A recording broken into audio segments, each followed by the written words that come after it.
Bienvenue dans cette vidéo de présentation du jeu Masques et Bouffons. Il s'agit d'un jeu de construction de tableaux pour 2 à 4 personnes, pour un public initié et des parties de 10 minutes environ par personne. Vous incarnez une troupe de théâtre itinérante dans l'Italie de la Renaissance. À chaque tour, vous vous déplacez sur une ville différente pour ajouter une tuile farce à la trame de votre spectacle, recruter un des personnages iconiques de la Commedia dell'arte ou donner une représentation dans le théâtre de la ville. Votre but est d'accumuler le plus de florins que vos adversaires pour remporter la partie.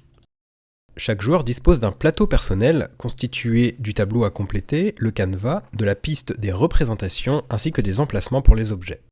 Au centre se trouve le plateau central divisé en 5 sections. En périphérie se trouvent 4 villes comportant chacune 3 emplacements différents.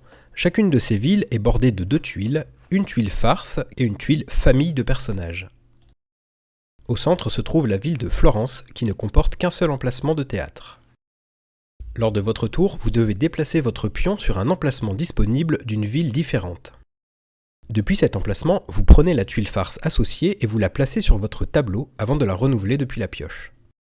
Sur cet emplacement, vous pouvez prendre le personnage dont les symboles correspondent aux 2 tuiles présentes de part et d'autre de la cité, défausser ensuite la tuile famille de personnages avant de la renouveler. Attention, il n'existe qu'un seul personnage avec chaque combinaison de symboles, et il n'est pas possible de les prendre aux autres joueurs une fois qu'ils ont déjà été récupérés. Lorsque vous vous rendez sur le théâtre d'une ville, vous donnez une représentation dans celle-ci. Les 2 tuiles présentes de part et d'autre représentent alors les exigences de la cité, c'est-à-dire les éléments que vous devez avoir dans votre tableau pour pouvoir y donner une représentation. Si vous répondez à l'une des exigences, vous placez un florin sur le premier emplacement libre de la piste de la ville correspondante. Si vous répondez aux 2 exigences, vous placez 3 florins.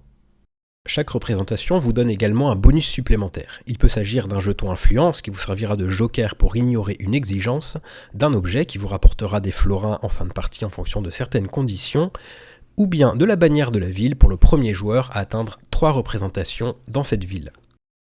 Vous pouvez également donner une représentation à Florence si vous disposez des 4 exigences présentes sur le plateau.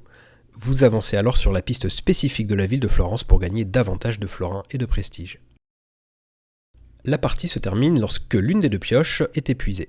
On compte ensuite les florins rapportés par nos représentations, par l'agencement de nos tuiles farces et de nos personnages sur notre canevas, par nos objets, ainsi que par des petits bonus éventuels comme les jetons prestige ou les bannières des cités. La partie est remportée par la troupe la plus florissante, donc celle qui a remporté le plus de florins.